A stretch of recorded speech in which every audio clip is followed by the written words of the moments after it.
Okay, thinking of playing October War from Strategy and Tactics magazine. Platoon scale, obviously Middle East setting. So this is Battle of Gamala, October 6, 1973.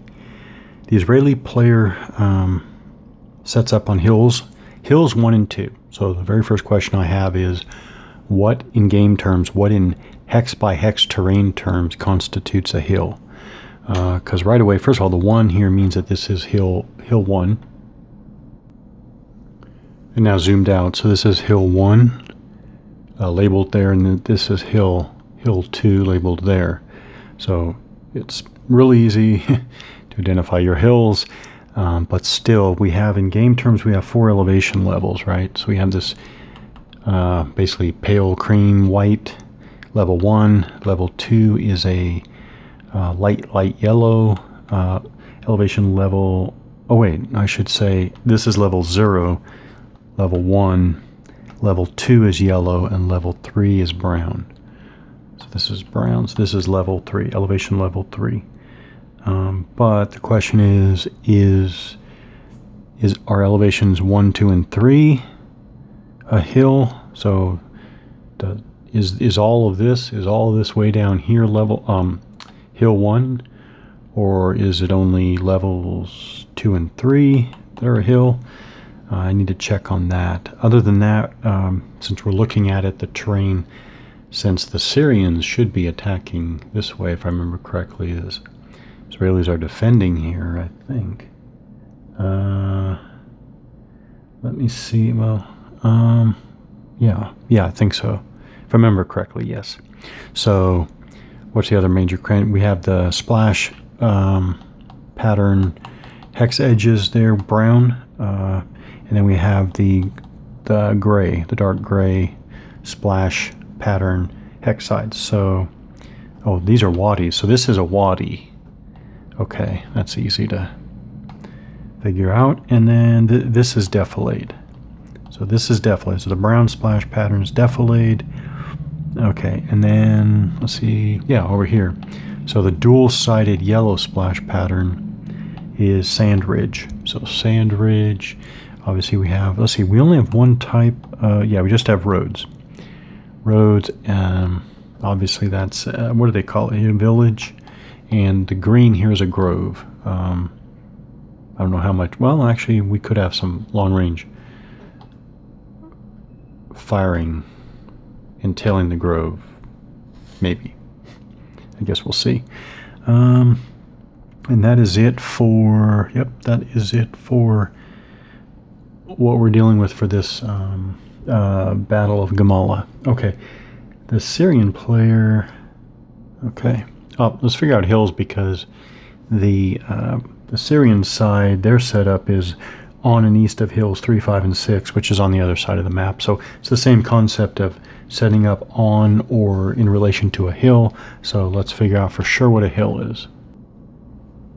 Okay, so actually there's a really nice, and I do remember this from these games from this time, from what I've seen, I mean, not at the time, but from what I've seen of the games from this time, I like that they take some time to actually do a how-to setup and play the game. So there are multiple paragraphs about setting up, orders of battle deployment, initial deployment on map, and capturing hills. So, it's levels 2 and 3. Are the hill for game terms.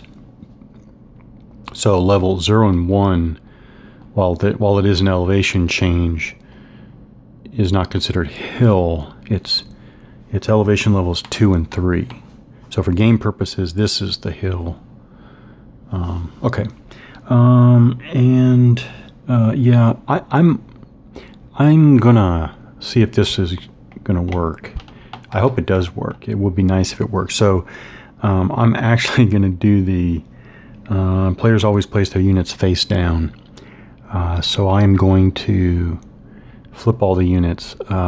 If it becomes impractical, then I'll ditch that effort. But I am going to flip them all over and actually try to play against myself with the hidden and observed unit mechanisms. Okay. We'll do that. The off-map artillery given in the orders of battle are per turn. And then I think we can talk about the sequence of play. All right, so before sequence of play, I probably should look at stacking, because so this is what it's going to look like starting off for the Israeli side, all units flipped. But I do have two. So in this hex, for example, I have two carrier APC units carrying an infantry unit. So 4 units in the hex, but 2 loaded carrier units. Let's see what I got here. Oh, actually, I think this is the same. Let me verify.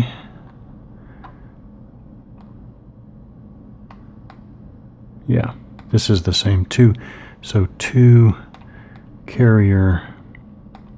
So the problem with these counters that are so poorly die cut with respect to dimensions. Okay, so I do need to figure out. So the most I have in any one hex is the 4 units. Again, 2 loaded units, and then I also have multiple hexes like these that have 2 tank units per hex. So let's look at stacking. So that's easy. 3 units is the basic rule. And we'll go over the details as we play through them. But basically, it's 3 units per hex. All right, let's talk about sequence of play. I was trying to remember in the scenario, since this is one of the scenarios I played years back. I was trying to remember who goes first. Yeah, it's not set. So the scenario doesn't tell you who goes first because it's not set. So let's talk about the sequence of play. And this is one of the things now, that's pretty much the first game when I played this.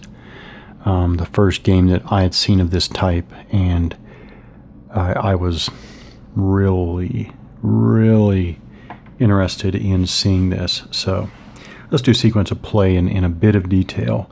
So general rule, each game or scenario in October War is composed of game turns during which both players' units move and engage in combat according to a rigid sequence of play. Sequence outline. So A, direct fire phase. So interestingly, we go right into direct fire.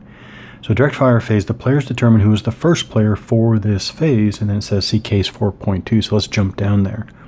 So I'm jumping down to determining the first player. There are certain advantages. And this is actually very important. So there are certain advantages in being the first player to move or fire in October War. In order to grant each player a chance to be first, the fire and movement phases, not the fire and movement phase, but the fire and movement phases of every game turn require that a first player be determined by random means for each of these two phases. So in the same game turn, you could have one player firing first and the other player moving first, or the same player moving and firing, or firing and moving first. Okay, so the suggested procedure is a 50-50 odd Arab, even Israeli. So we'll do it like that, and we get an odd roll. So the Syrians will go first in this direct fire phase. So this is looking from the Syrian player's side back towards the Israeli position there. So we know that the Arab side is going to direct fire first. I forgot to talk about desert warfare. I don't like desert warfare. I was going to talk more about that, but I guess I'll save that for another time, since that was supposed to go with the introductory remarks. All right, this is desert warfare. Let's see. This is something I need to talk about. Basically, the number of carriers on the Syrian side is 1 less than the number of infantry. So that leads me to think, okay, I better look at loads. I better look at transporting, I guess is a game term. because maybe these two ATPs count as half platoons for load purposes. Otherwise, I guess one of these leg units is walking, and at a movement allowance of 1, it's not going to get very far. All right, so transport is a specialized form of movement which allows a vehicle unit to carry one or more personnel units. It is the only time the player is allowed to move more than one unit at a time. Okay, so in this game, it's going to be unit by unit movement, except of course with the case of transportation. Where was I?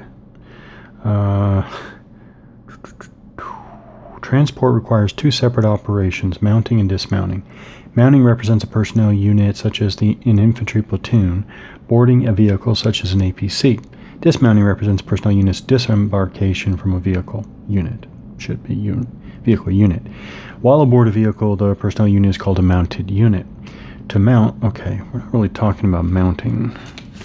We're talking about capacity. So we have mounting. To mount or dismount a personnel unit must be in the same hex. Okay, more about that.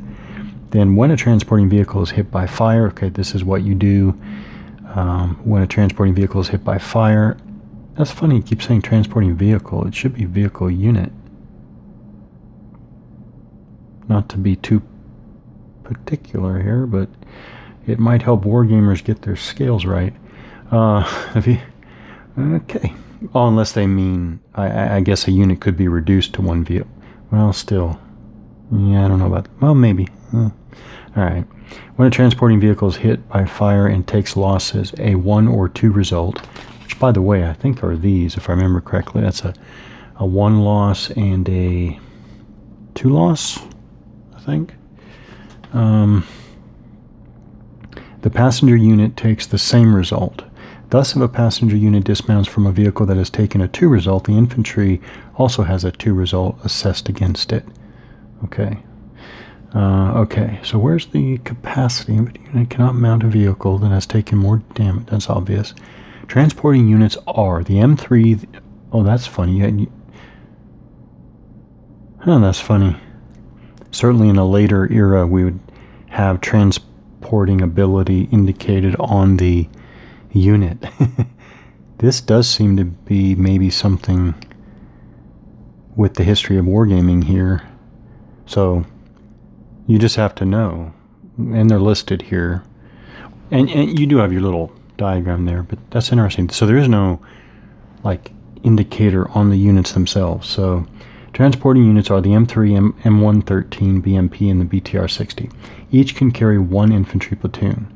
Arab, okay, here we go. Here's another subcase here. Arab, BMP, and BTR-60 units may each carry 2 AT platoons instead of, there it is. It's right there. It's a separate subcase. Arab, BMP, and BTR-60 units may each carry 2 AT platoons. So they are, for capacity purposes, they're half platoons. I thought I remembered something like that. Otherwise you'd have that one leg unit left over if you didn't have that. So these 2 AT platoons, and by the way, because of the numbers, if you want all your leg units transported, which again at a very slow movement allowance of 1 per turn, I don't know why you would leave them behind. So the 2 AT platoons have to go in one transporting unit.